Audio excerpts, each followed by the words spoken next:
И така, снимаме ли, колеги? Дами и господа, както знаете, страната ни всяка година бива злонамерено нападната от саблезъбият дракон. Враг на нашето добруване и благоденствие. За гостите, дошли от далечни земи и царства, както тази вечер, празнуват със своите близки тук, нека направя една ретроспекция на това ежегодно бедствие, което сполита земите ни. Светландия, нашата скъпа и обична земя, където тече боза и мармалад, където хората живеят задружно и се обичат, всяка година е сполитана от това хвъркато зло. Това, което все привлича този звяр тук, по това време на годината, е вълшебната ни ябълкова стена. По време на зимните празници стената се обсипва с чудно хубави ябълкови плодове. Лъскави, които ярко светят и разнасят сладък аромат из простора. Всички жители на Светландия се радват на вкусните ябълки, а царската дъщеря специално се разпорежда клоните им да бъдат грижливо подреждани в красиви и причудливи форми. За поддръжката на нашата ябълкова стена се грижи сръчният момък Антонио, който по цял ден се катери по въжената стълба и удовлетворява капризите на взискателната принцеса за това как точно да изглежда подредбата на червените плодове. Неведнъж и дваш момъка падал от въжената стълба, дали от преумора, дали от захлас по принцесата, но най-важното нещо било тези плодове да не бъдат обрани преди да озреят. А в нощта преди настъпването на новата година, една от ябълките засявала най-ярко и в нея се криела специална сила на щастие и радост, от която жителите на Светландия черпели веселие за цялата година. За съжаление, откакто царството векува, всяка година борбата за опазване на ябълката е огромна.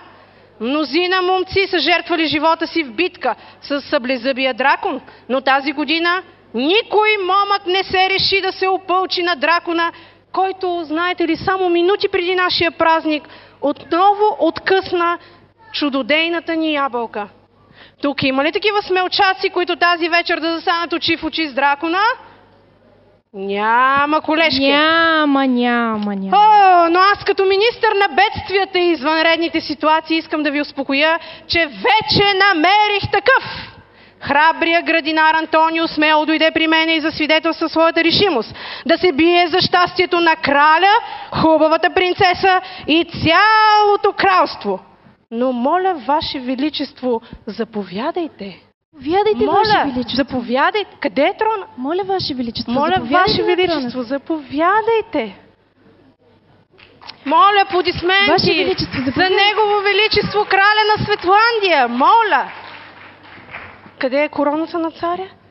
На краля? И така. Помогнете ми, Ваше Величество, да разкажа какво се случи по-нататък. Всъщност, добрият и загрижен крал, притеснен от липсата на храбри момци, се принуди да оповести тържествено и малко бедствено, че който момък се опълчи срещу злия дракон и върне вълшебната ябълка, ще има право да поиска от краля до половината царство. Тогава градинаря Антонио чу за обещанието на краля и бързо отлетя към дебрите на звяра. И ето го сега. Идва ли? Идва. И знаете ли какво носи в тази кесия? Стражите вече го обискираха.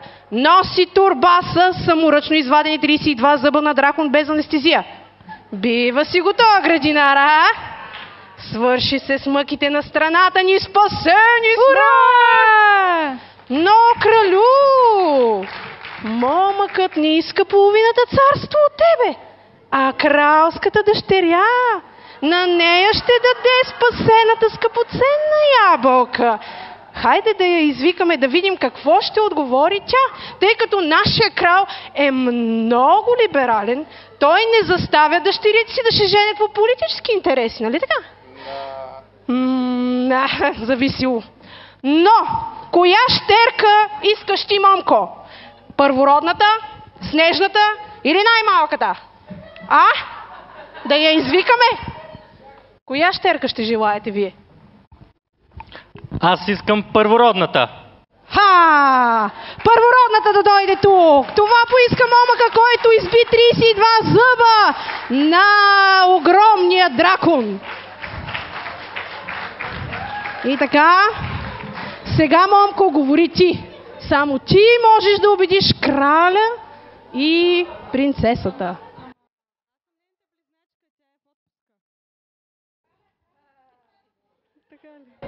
Ваше Величество, с ваше позволение аз ще се обърна към първородната ви дъщеря, за да поискам сърцето й, а към вас след малко да поискам ръката й.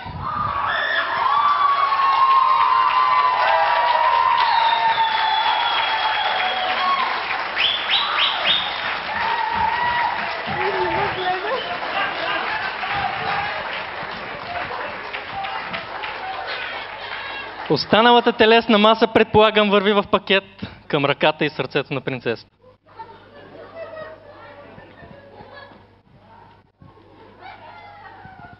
Дайте кисията. Вижте. Погледнете. Дайте ми да.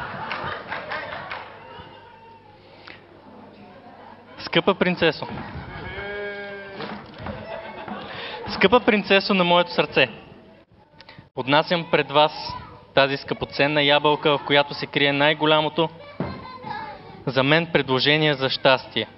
То ще зарадва цялото царство, но най-щастлив от всички ще съм аз.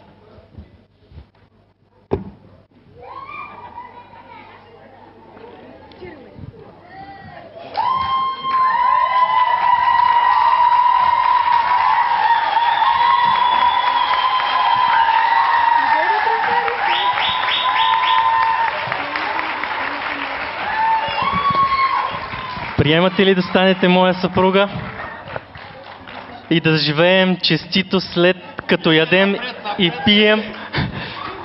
Приемате ли да бъдете моя съпруга след като ядем, пием и се веселим 3 дни? Този път кажете да.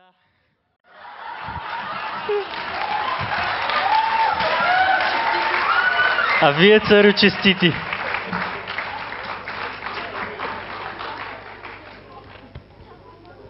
Ще се омъжиш ли за мен?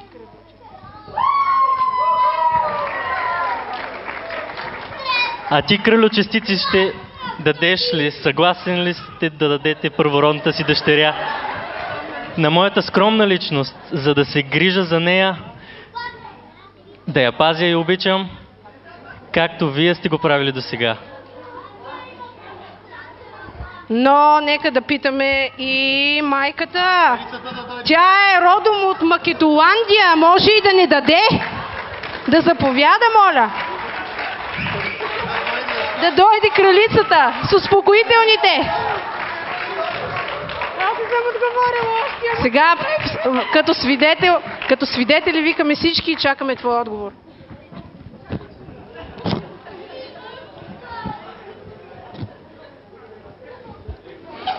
Това е подкупа за кралицата.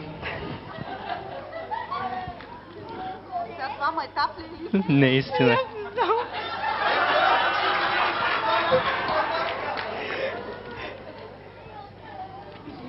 Ще питам пак. Включи го. Мише, обичам те. Ще станеш ли моя жена? Да.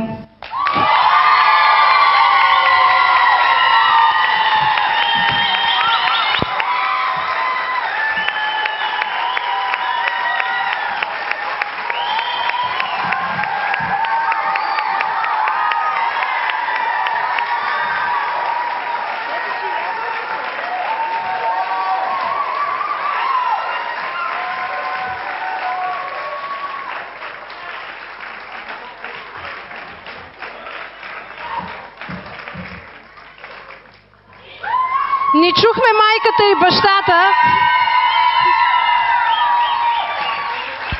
Не чухме майката и бащата, но те явно склониха хората. Какво да правят? Така че в тяхна чест едно сватбарско хоро.